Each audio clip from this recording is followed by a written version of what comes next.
Hello everyone, so today I'm going to start a new type of course. 如果你还没有关注的话，你可以在下面关注我的公众号。On the WeChat subscription account, we have many new English lessons from not just me, but from other YouTubers and other up主你们都喜欢的。So this course might be challenging for some, 因为我大部分时间会说英语，不是中文。然后这个英语的课不是初级，而是中级到高级的英语水平。So in my first lesson, I want to talk about phrasal verbs. So a phrasal verb is a short verb plus a preposition. For example, go, get, come, put, and then a preposition. In, on, up, down. So it would be like get up, put down. So phrasal verbs are used in general conversation and are actually probably more commonly used than you would expect, especially for Chinese people who learn English. A lot of these phrasal verbs you might not have heard of before, but a native speaker would use it all the time. So they're really useful. So hopefully in the next 5 minutes, you can learn a lot of useful phrasal verbs that you can start to immediately use in your daily conversations. The first one is, are you up for? Are you up for? Which means, do you feel like? So in a sentence, you could say, are you up for going out tonight? 你今天晚上可不可以或者想不想出去玩? Are you up for going out tonight? So the phrasal verb would be up for. But in your textbook, you might have learned, do you feel like? So to be up for something means to be willing or would like to. Like, for example, I am well up for going out tonight. I am well up for going out tonight. So the question would be, are you up for going out tonight? And the answer is, I am well up for going out tonight. You can imagine up for, like up is 上, right? For, up for something. 为了什么? 上. So I'm up for, I want to. Okay? A funny thing actually is you can also use the word down for, which also means to be willing to do something. I'm down to do that. I'm up for doing that. It's the same meaning. It's just a different way of saying it. English is a bit funny sometimes. The second one is run into, which means to find by chance. So for example, if I'm outside on the street and I run into my old high school teacher, then I can say, I ran into my old high school teacher last night, which just means I met my old high school teacher last night by chance. But we say run into, so you can kind of think of it like run into, found by chance, like didn't see, but ran into, 碰到了. The third one is to take after something. Take after means to resemble something, means to look like, 长得像. So if you say, I take after my mother, 就是我长得像我妈. But in the textbook, you might learn, I resemble my mother, which is 更书面语, it's kind of more written. But in spoken, we say take after. So if someone asks you, who do you take after? You can say, oh, I take after my father. 我长得像我爸, I take after.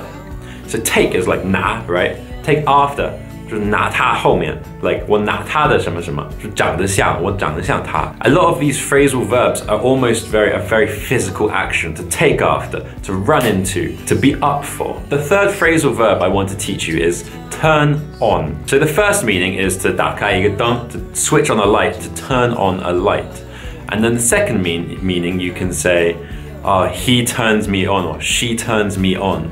他让我打开, you know? So also, if you go the other way, to turn off, 关掉灯, so switch off the light or turn off the light.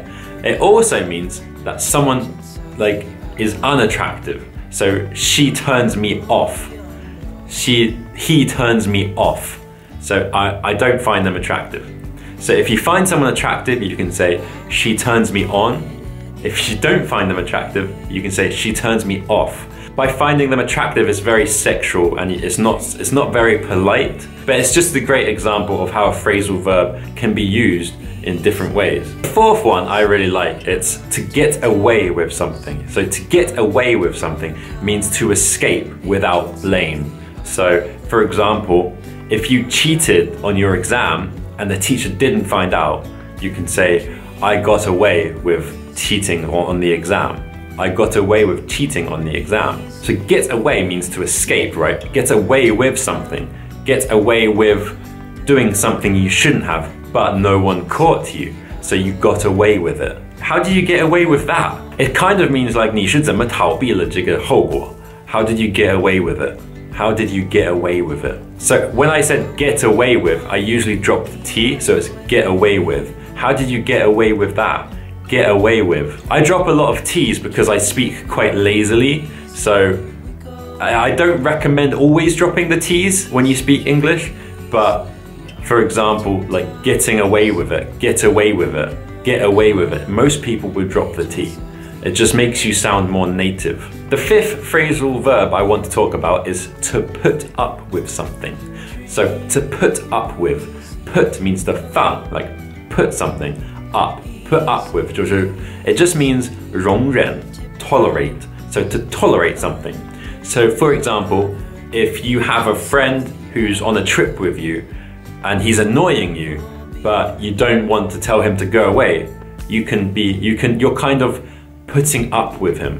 你在容忍他, you're putting up with him, tolerating. Usually you would put up with a family member who's a bit annoying or a friend who's done something bad, but you don't want to push them away. You're just like, okay, 我容忍你吧, I'm putting up with you. It's kind of a 贬义词, 如果有人在容忍你, 肯定是个贬义词嘛.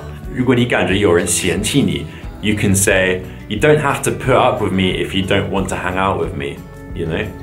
So hang out is also a phrasal verb. To hang out with means to like 玩,一起玩, to play with, to hang out. So you don't have to put up with me if you don't want to hang out with me. 你不需要容忍我, 如果你不想跟我玩. So it's just like, 如果你嫌弃我, 你直接说嘛. You don't have to put up with me if you don't want to hang out with me. It's okay.